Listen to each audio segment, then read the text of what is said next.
Je m'appelle Simon, je suis étudiant en deuxième année de Master Media Design. Le Media Design, en fait, on travaille sur les enjeux de l'information, de la communication et de la transmission des connaissances.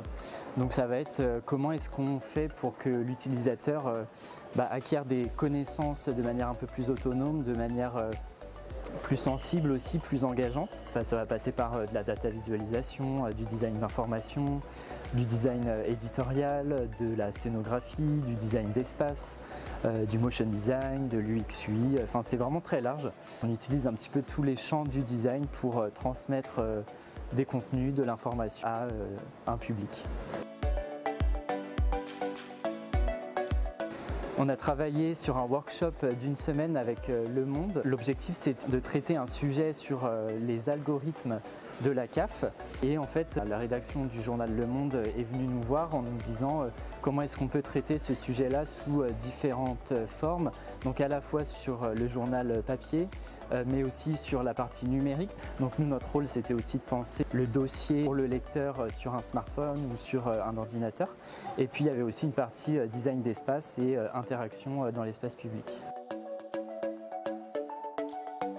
J'ai choisi de faire le Master Media Design parce que je me posais des questions un petit peu sur ma pratique du design, sur le fait de transmettre des informations, des connaissances à des utilisateurs. Pour moi, la valeur ajoutée du Master, c'est surtout la méthodologie de travail. On est sur une approche qui est beaucoup plus globale du design et ça se retrouve notamment à travers le projet de fin d'études. On est en autonomie et c'est à nous, étudiants, d'aller chercher un réseau d'acteurs externes à l'école. Donc de s'entourer des bonnes personnes pour mener à bien notre projet. On va toujours re-questionner notre démarche, on va toujours itérer, continuer à développer le projet en fonction des retours des utilisateurs. Ce que j'aime à l'école de design, c'est déjà la localisation. On est sur l'île de Nantes, dans le quartier de la Création. Donc on a tout un écosystème autour, on a souvent des expositions, on a des intervenants aussi qui sont professionnels du design ou de la création, donc ça c'est très intéressant. Puis c'est aussi les locaux, donc de nouveaux bâtiments qui nous permettent d'avoir beaucoup d'espace pour travailler, notamment des espaces de travail en groupe. Et puis après tous les ateliers, je pense par exemple à l'atelier numérique qui est vraiment support pour nos projets et qui est vraiment disponible aussi pour répondre à toutes nos questions. Mais il y a aussi l'atelier sérigraphie, l'atelier céramique, bois, métal. Donc ça c'est vraiment un atout.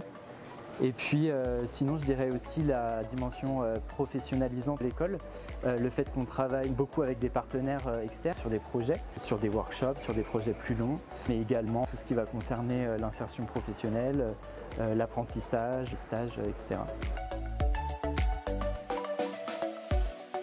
Je suis en alternance à l'INSERM, l'Institut national de la santé et de la recherche médicale. Et donc c'est intéressant puisque je travaille en parallèle de ma formation à l'école sur des projets concrets.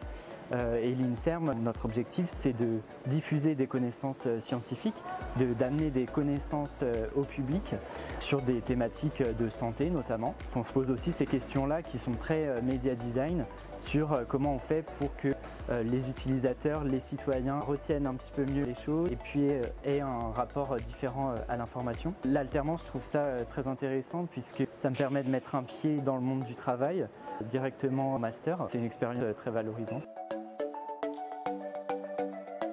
Un designer, c'est quelqu'un qui sait se remettre en question, c'est-à-dire de toujours adapter sa méthodologie, de toujours re-questionner le problème qu'on nous pose aussi dès le début. C'est pas toujours le bon problème finalement, de sans cesse améliorer le projet en fonction des retours utilisateurs.